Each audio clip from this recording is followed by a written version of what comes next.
What's up, y'all? Welcome back to my channel. And in this video, I want to talk to y'all about debt collecting. So if you haven't been on my channel, I usually make YouTube shorts for pertaining to debt collection. But I kind of been wanting to give like a full in detail of like the cases I'm doing right now, because I am a pro se litigant. So that's what I want to talk to y'all about today. I'm gonna give you an update on one of my cases, let y'all know where I'm at, little strategies and stuff that that I am trying to put into place to fight them in court, because y'all is getting real. So anyway, I got about 2 cases in state court, 1 case in federal court, and then 2 cases in arbitration. I know it's a lot. I know, y'all, it's a lot.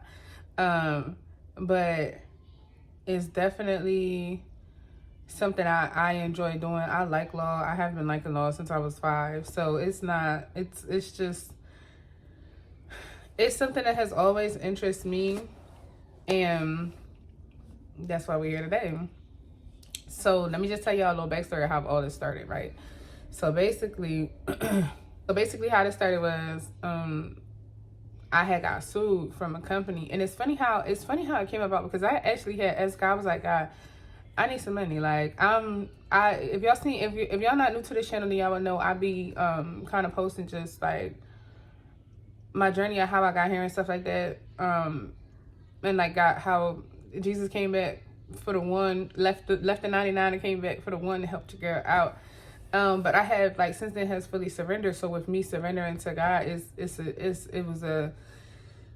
it's a difficult journey, because I don't really know how to depend on somebody like that. I've never had the opportunity to fully depend. So it has been a little bit of a battle, if you will. So with that being said, me finally doing that, instead of me just going out and going to go hustle, I was like, all right, let me ask God, That's what y'all say. Y'all say, I got to pray, I gotta ask God, whatever. So I asked God, I'm like, God, I need some money. Like, I'm tired of my funds being low, basically. Like, and I'm not saying it like this. I'm saying it like that to y'all, but it was essentially the same. Like, that was the prayer. Like, I want to do something that's not going to take me away from my kids full time, because I am the one that has to do the bulk of it. So I don't, and I already been there. I've been there with the whole working and having to take off if your child is sick or whatever. I need more financial freedom. That's basically what I asked for. But I also told God, like, I'm at the point in my life where it has to be something that I genuinely enjoy doing. I don't want to just have a job just to have a job because I have to. It just never really sat well with me. So with that being said, that's kind of how that came about. Like, I asked, and y'all, no lie, either a week later, if not that same week, I found that I was being sued. And I'm like, what is going on? I asked for money. What is you doing? Even though I know, like, God is not going to just drop $50K on your lap. Like, he's going to give you an opportunity to work for it. And I think, with working for it, I'm not a stranger to that, but with working for it, it helps you build, character, and you can learn things and stuff like that, working for something that you want. But at that time, it didn't feel right, because I had some other things going on, and I'm like, God, this is the furthest thing from what I'm looking for. So fast forward to, I just dove deep into it. So, but the thing is, prior to me even coming about, I was actually doing my credit and stuff, working on my credit, and removing my evictions and stuff. That's how I was able to get into the place that I'm at. And I had wound up making an ebook and everything. So it was kind of like, I was kind of already using consumer law to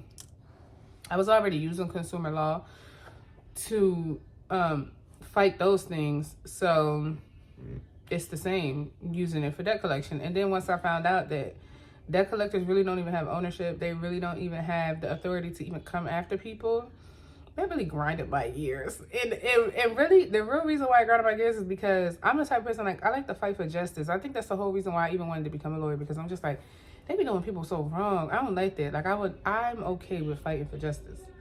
So that's just kind of how it started. So once you get sued, you gotta dive deep into it. So I'm like, dang, God, like, you don't even give me an opportunity. Like, you don't give me a chance to, like, think about it, nothing. He just threw me right in there, which is cool because I work well under pressure too, but that's not the point. The point is, I didn't expect it that way. So when it came like that, I'm like, I don't know, I guess I gotta do it now. And then that's how I kind of got started. And I've been really, because when I'm updating y'all, it's really on, it's in real time. So I just kind of upload my videos like across my platforms, which at this point is YouTube, Facebook, and TikTok. That's where I was TikTok for sure, and I just made a Facebook page for this, and then now I'm going on YouTube. So that's kind of how this whole thing had came about, because I'm like, I'm gonna share the information that I know. I'm a pro se litigant. I'm not a lawyer. I'm not giving law advice at all. It's just more of a journey of what I'm doing in the cases that I'm already in and the ones that I'll be taking on in the future, because I do not foresee myself stopping, because this is something I like to do.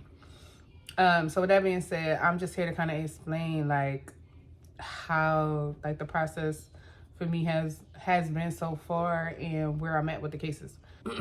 First things first is when I got sued by LVNV Funding, and I got sued by Resurgent. LVNV was July 3rd, 2025. Resurgent was September 2nd of 2025, right? So when you first get sued by a debt collector, you have a certain amount of time to answer. If you do not answer, it automatically goes into default. At that point, they can then try to garnish your wages. And then if they try to garnish your wages, then we know how that goes. So you have to file an answer. My state that I'm in, you have to file your answer within, I think it's 30 days, 35 days, something like that. But you just have to check like your state to figure out how long that the time is you have to answer. You have to file it. Most of the time you can e-file. You can either go up to the court or you can mail it in. In my opinion, I wouldn't recommend mailing it in because they can take their time. And if you're gonna mail it in, you would have to, I would suggest a certified mail, because otherwise you can't track it. But I did everything e-filing on the websites, made me a profile and everything, and then I just e-file everything. First things first, you can get a fee waiver if you meet the requirements. I met the requirements, so I filed me a fee waiver. Now, when you're filing the answer, it doesn't cost to file the answer, but if you're going to countersue, which is what I do, because I'm going to give me a little coin, because why is y'all making me litigate this, and I really don't know what I'm doing. Like, that's how I felt. Like, I really don't know what I'm doing, so I got litigated. But anyway, this was my time to shine. I felt like God was like, you can do it. You can handle it. Now go practice. So I countersued, because what I had to figure out was, reading those consumer laws, they really don't have the standing. They really don't have, and when I say they lack the standing, it's basically they don't have the authority to come after you because they don't meet the requirements that you need to be a debt collector. And that looks different for each state. So you would just have to look up the requirements for that. But if you're in Jersey, I'm gonna tell you what the requirements are for a debt collector. Number one is they have to be licensed, and number two, they have to have a surety bond of $5,000. Now, you're not gonna know if they have a surety bond because it's not. Well, they have an address that you can write to see. But again, you would have to send that certified mail because you want to track that. You want to track that. Because I sent one and I never got a response, which is crazy. So that's why that's why I asked them to provide that information. But basically, an surety bond is they have to go through an insurance company. So I guess just in case anything, happens, that surety bond, an insurance company will front that $5,000 to said person if they have any violations or get sued or whatever the case may be, right? So found wrong in any situation, I don't know. Well, I'm not gonna say the 5,000, but I don't know how much it covers. I don't know how much the 5,000 cover. I don't know if it's 5,000 on its own. I never really looked that up, so that's funny. I need to look. But I don't know if it's just 5,000 that they would cover or if it's more. Because when I seen the bond, I never really paid attention to it. I think it's 5,000. With that being said, they gotta have that, and they have to register that with the state, and then the state issues them a certificate. At the time that the state issues them a certificate, that's when that bond is valid. So this helps me in my LVNV case because, you know what, I'll tell you why. I'll tell you when I get to there. So basically, LVNV is suing me for $630 for credit one. If y'all don't know, debt is bought and sold. But the thing about it is, when you get a credit card, you sign a contract. And that contract is between you and the original creditor. It is not between you and the debt collector, even if it is transferred over. Period. So that's why they have to prove ownership, and they have to prove that they have the standing. So ownership is just basically saying that they own this debt.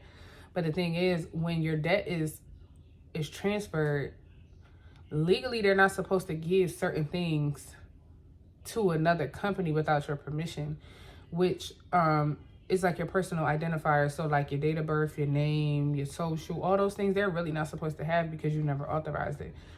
But a lot of the times what happens is, even though we're gonna be like, oh, we never told them that they could do that, they write it in those contracts, and by us not reading that fine print, that's how they're able to get away with this stuff. Or if you just don't know, right?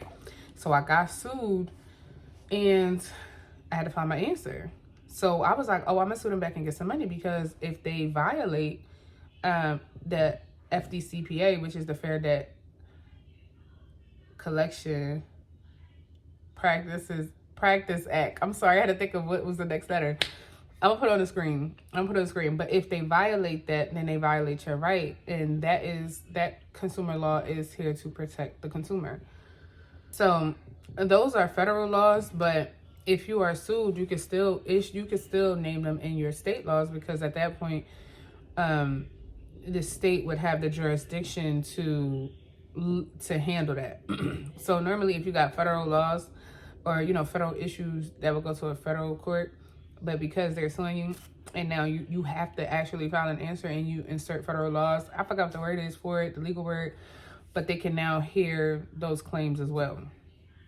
So with that being said, one of the FDCPA definitely tells you what is considered a debt collector, which is any person, any individual, or company who collects debt on a regular basis for people who owe debt, right?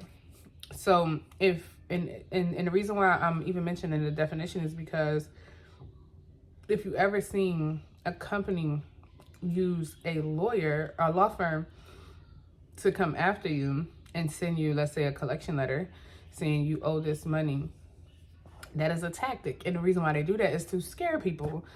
But at that point, that law firm can now be acting as a debt collector. Even though they are considered a law firm and they're lawyers, you still can be considered a debt collector, because when you get those statements, and if you ever see at the bottom, and they're called like mini Miranda rights, basically, and it'll say this is an attempt to collect the debt. Due to the FDCPA rules, they have to put that. You have to put that to let people know any conversation or anything that is done between you two, this is all in an attempt to collect the debt. So that being said, that's what happened to me. So I got a letter whenever from the law firm saying that I owe, and I'm like, I ignored it because no, I don't owe you. But they sued me anyway. So I'm like, okay. So I get to researching, because now I'm like, hold on. All right, God, if you're going to throw it at me like that, I guess I got to do it, right? So I do a little research, my little consumer laws. I type up my answer. Boom. So once you file an answer, a court date is automatically set for trial. So we had a court date. And at that point, you're in the discovery stage. So we have to exchange documents for both of us to be able to litigate this properly, because everything has to be transparent. You have to let each person know what you got against them so that they can defend themselves, right? So I'm asking them for documents. I'm like, oh, I need your surety bond. Because when I researched, I realized, oh, in my state, you needed, and this came directly from the .gov what is it? .nj website, whatever, .nj US, whatever website. So it's it's the state website. So I'm like, okay. So I'm like, oh, you can send something called interrogatories, which is just questions that they ask that will correlate to, so that'll just correlate to the case, right? So I'm like, so you can send them questions and they can send you questions. And in Jersey, it's a limit, I think, of either 5 or 10. I can't remember, but it's a limit on how many you can send. So anyway, I send them my questions, they answer it, they send me their questions, and I answer it. So I also ask for documentation. Now, they're not really going to ask me for nothing, because y'all should have everything. Y'all should have my statements. Y'all should have all of this if you're the true owners, right? You should have my contract, things of that nature. So I'm asking them for documents so I can defend myself. I'm like, oh, one of my claims is the fact that you lack standing. So provide your license. One of my other claims is the fact that you, or give me your license in the surety bond. One of my other claims is the fact that you lack ownership. So if you don't indeed lack ownership, prove to me that you own this debt. So with the ownership, they provided what you call a bill of sale. And the bill of sale basically just say this account was transferred from here to here. But the thing is, in the writing and stuff, the bill of sales never include the exact account. Like, it's not your account that says this account, such and such and such, with all the information has been transferred from credit one to them. It's always like generic, and they really just say it went from A to B. So they have to accompany that by schedules, but then the schedules be redacted and it'd be a whole bunch of stuff. So anyway, long story short, for the bill of sales, they also have to be intact too. They cannot be broken. So it would basically be considered a break in the chain of title. So you have to show how it got from point 1 all the way to point 6. If it went through 6 hands, you have to show each hand. Have to show each hand signing it off to the next one.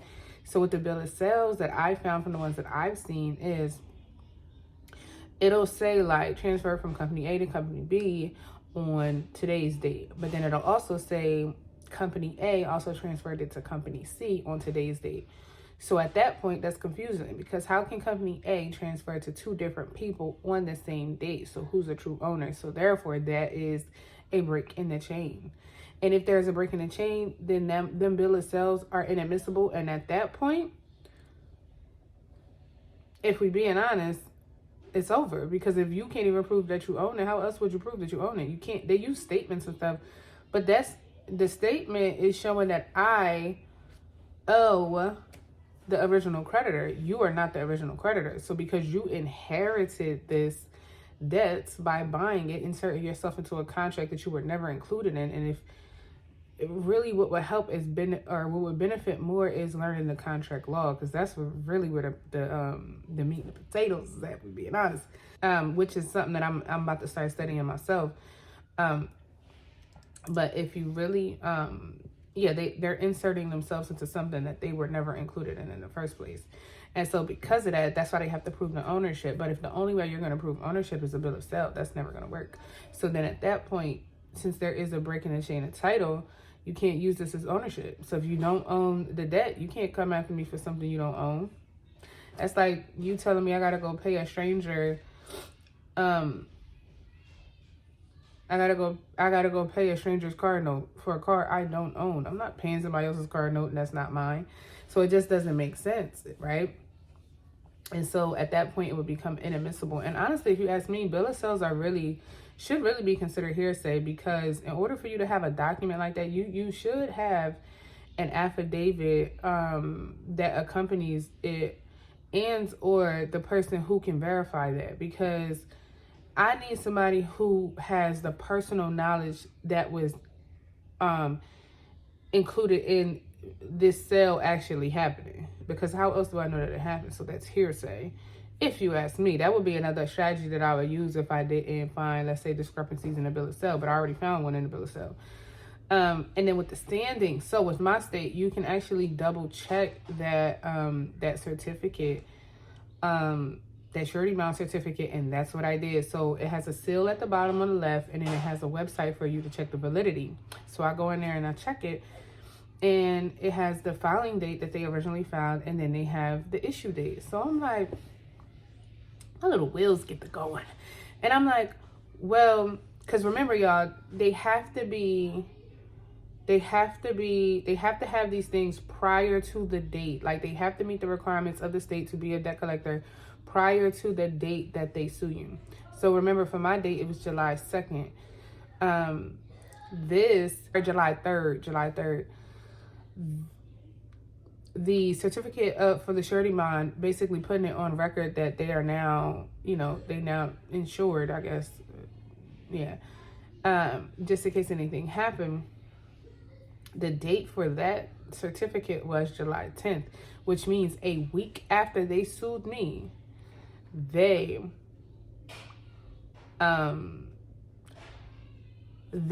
met the requirement. So as of the date that they sued me, they did not meet the requirement. And because of that, y'all, because of that is the reason why is my other way of getting them. So at that point, you lack standing and you lack ownership. And that was like a home run for me. But what I had to do was, in the discovery stage, when I asked for this stuff, they did not give it to me right away. So I'm like, oh, okay, cool. You don't want to give it to me? I'll file a motion to compel. A motion to compel is basically saying, hey, judge, in good faith, I tried to get these documents from this, from the company, but they're not trying to give it to me. I need these documents to go over them so that I can use them to defend myself properly. And they don't want to give it to me, so now I need you to step in and basically force them. As long as it's within reasonable means, most of the time they should be granted. Well, mine was granted. They tried to get it denied. They tried to get my motion dismissed, and they granted it. No, I'm lying. Mine was not granted because they filed an answer to my motion and gave me all the documentation that I asked for. So why couldn't you just give it to me when I asked you without the court being involved? So y'all want to make somebody play. They want to play hardball, basically. Okay, cool. Because the thing is, y'all, debt collectors are not used to people fighting them back. They are used to people just paying them, setting up a payment plan. Even if you get into that type of situation, you still can get out because you do not owe. You do not owe them. That's why people say never pay a debt collector. You don't owe debt collectors. Period. Under any circumstances do you owe them. Problem is, people just are so scared of being sued, and a lot of the times, I get it, like, I was definitely shook a little bit, but I have more time on my hand to actually go after these people. Most people don't. But if you're anything like me, fight them back and get you a coin, because the violations, if depending on how many violations it is, you could get up to $1,000. Y'all, even if I found one violation, or if I was granted one violation, that's $1,000. That covers the debt. Now you just pay for my debt. I didn't have to put out of pocket for that. So that's the whole point of me even suing them back. And then in my state, you have something called trouble damages. And if it qualifies for trouble damages, then that's 3 times the amount. So let's just say, for purposes of an example, if the court found them liable for one violation, that's $1,000. If they found them liable for the trouble damages, that would be 3 times 3, which would be $3,000. So not only would y'all have just paid this debt, now I'm up, what, $2,700? No, because I said it was $600. So not 27, excuse me. It would have been $2,400. $2,400 of money I wasn't expecting to come. So that's why I sued them back. Also, the reason why I do it too is because when you sue them back, so let's just say we are in the discovery stage and I file my motion to compel, and they give me everything I need, and I say, hey, well, let's just say I file a motion to find a smoking gun, and I tell them, hey, you didn't even have a surety bond with at the time that you sued me. So technically you had no standing. If they wanted to go and withdraw that case, they could. And at that point, the case is over. But because I sued them back, you still have to now address my claims. And so even if, because my claim still survives, so even if they withdrawn mine's, I'm still suing you. So now we have to still litigate. And they have, now I'm holding you liable for y'all violations that you have done against me, because I didn't ask you to come sue me. You decided to do it. And from then, I'm just using my free will to fight you back. Point blank, period. You use your free will to come over here and come at me for some debt that you don't even own. So that's what happened. So when they gave me this stuff, I found out it was a week later that they actually was they got the certificate from the state. So I'm like, oh, I got my smoking gun, everything about to be fine. So we got the trial date set, y'all. Tell me why. Come to the trial date, or it's coming up close. I was supposed to, so I have to take my kids in the morning to school, and they would have had to come with me. But I had like a plan. I had something planned where I was gonna be able to make it there and with my kids the Friday before, and I think the court date was like a Tuesday or something. The person canceled on me on that Friday, so they could no longer help me out. And because it was so last minute, I had updated the court, because I'm like, I don't want to not come. And y'all got me, you thinking that I just didn't come because I didn't want to. I literally can't. So I told the court, and I'm like, can we have a virtual hearing? And they can do that, but it's at the discretion of the court. Well, because the judge decided no, they found me in default. And from them finding me in default, or they put me in default, from them putting me in default, now they are at the stages where they have the LVNV can now go and try to garnish wages. Now, what was irritating about that is the fact that you see me actively litigating this case. You see me filing motions. You see me trying to work with them, and you still going to deny me virtual appearance when there's literally nothing I can do. I'm like, make that make sense. Okay, cool. So he finds me in default. Boom. So now they have to file to enter judgment. They did that, right? But they didn't do it right away.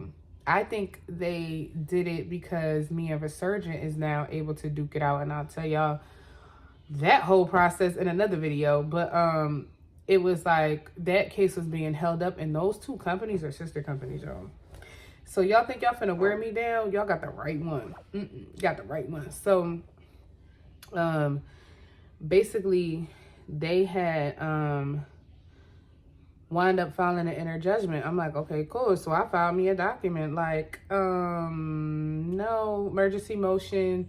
They weren't even, just putting it out there, because at that point I couldn't get in front of a judge to argue this, and I just was like, let's decide on the papers. Because again, the court is, I don't know if I said this earlier in the video, but the court is an hour and a half away. Like all of that with my kids being an hour and a half away from me, and it's only me, I was like, there's no way I can do that, just in case. But anyway, so that happened, and so we had a court date for that. So I just basically wrote up, my motion on why I feel like they should not be able to enter judgment, because they don't have standing. And I said this could be decided on the papers. Like, and when you say decided on the papers, basically y'all don't have to go in there and have oral arguments. Why the judge still deny my stuff? And I had a motion, I think, to vacate that, and they still denied it. I'm like, what is going on with this judge? Like, why is he just not trying to give me nothing? I'm like, okay, cool. So they enter judgment. Cool. So now it's an active judgment on me. Y'all, even though I felt a little defeated, it's still not over. And the reason being is because now, since they actually have a judgment, now they can go and file a writ of execution. But remember, I still have claims. So I'm taking my claims to the federal court where they belong in the first place. And because this case is over with, you can do that, because you don't want to have dual action in two different courts. That'll mess up the ruling. It's basically undermining like a judge, any of the judges, ruling or whatever. Anyway, so I filed in federal court. I filed my fee waiver, but the thing about it is, with my fee waiver, the courts like to drag their behind. And I did not know that. You got to get the fee waiver approved first for you to move on. And then they issue you a summons, and then I can serve the two companies.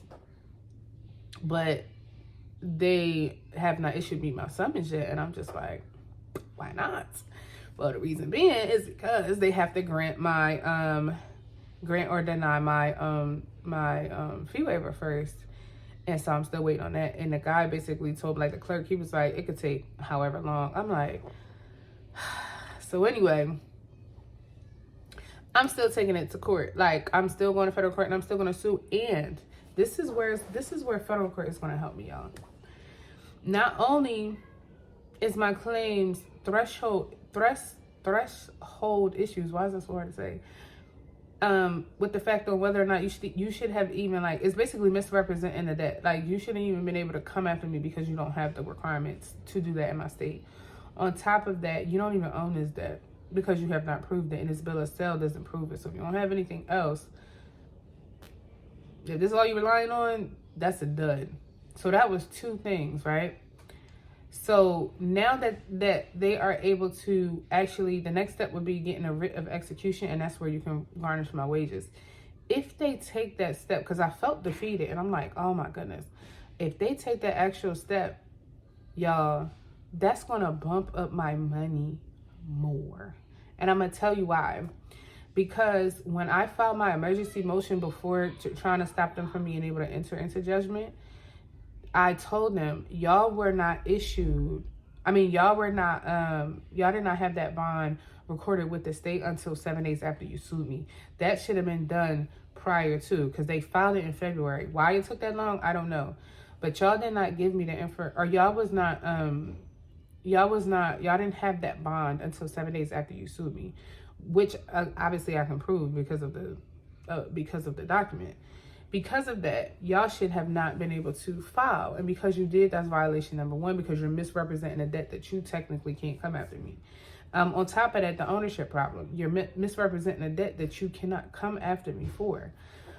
And because of that is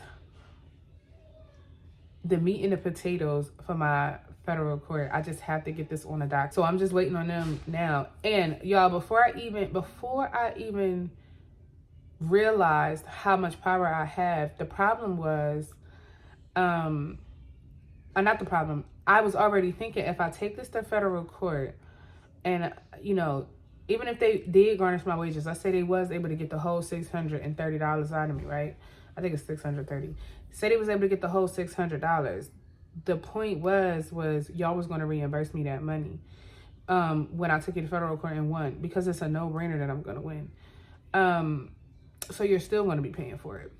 But if they file this writ of execution, it's going to help me, because now it's willful noncompliance.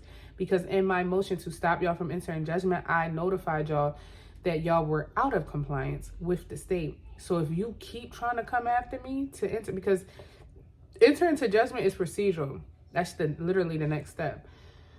But going after my money, when I told you that y'all didn't have no standing to even come after me the first time, even though they tried to be like, oh, that's not the date. They tried to defend that, whatever. My motion was still denied and it was able to enter judgment. Okay, cool, right? But because I told y'all, now y'all know, oh, this date is the date. This bond was not issued until 7 days after. If you try to come after me still, y'all are now in willful noncompliance stages. And willful noncompliance is hard to prove, because how would I know that a company is doing this stuff on purpose?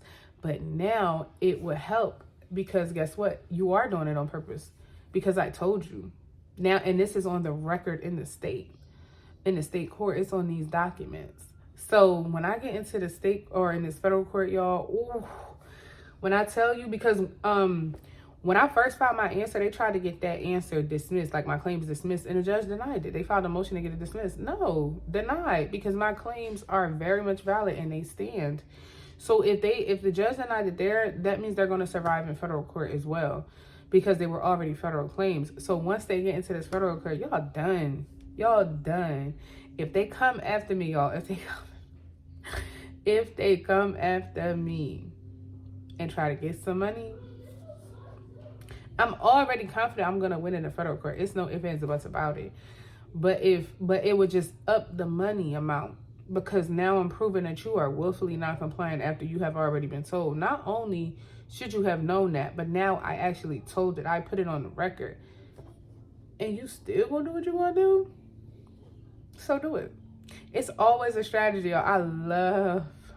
I love this stuff. Like, it's always a strategy and a way around stuff. So that is where I'm at. That is where I'm gonna put a pin into this whole case with LVNV. Like I said, I did feel defeated because I was like, man, they didn't enter judgment. But y'all, it's not over. It's not over. It's literally not over. We are going to federal court, and I put them on notice already. So, because I told them, oh, we're going to federal court. Best believe that. So I put that in my motion. So I can't wait to see. I can't wait to get into that court, because that's my thing. I just got to get into this court. I haven't been able to get in the court yet. I'm gonna tell y'all, like I said, I got 5 cases. I'm trying to add a 6th and a 7th. I think I added a 6th already. I just have to file it, but I'm trying to add a 7th one too. But I'm at the same time trying to coast, because like, chill, so I try to do too much. But yeah, y'all, if y'all like this video, don't forget to like, comment, and subscribe. I'm definitely going to try to have more long form content on this debt collection stuff. But for sure, in real time, I am doing the YouTube shorts. If you don't follow me on my TikTok, you can follow me on my Facebook. Basically, it's the same thing as the updates come in. I also kind of help people just understand the consumer laws and like how to do certain things as well. Not legal advice at all, but just basically like letting people know they have rights and how to use those rights if they're being sued. Or if you wanted to sue somebody else, if you want to take it and go ahead, like, y'all, I'm not playing. I am not playing with these debt collectors when I tell you. So yeah, that's where I'm at. And in my next video, I'm gonna tell y'all about the other case, the sister company, because that one, we have a court date for that one. So that's for sure is going to go down this year, which I'm happy, because again, I've been dealing with this since July, and they just entered judgment in February. So yeah, y'all, it's about to get, it's gonna get juicy. So if you like this content, then you might want to stick around for that next one. But for now, don't forget to like, comment, and subscribe, and I'll see you on my next video.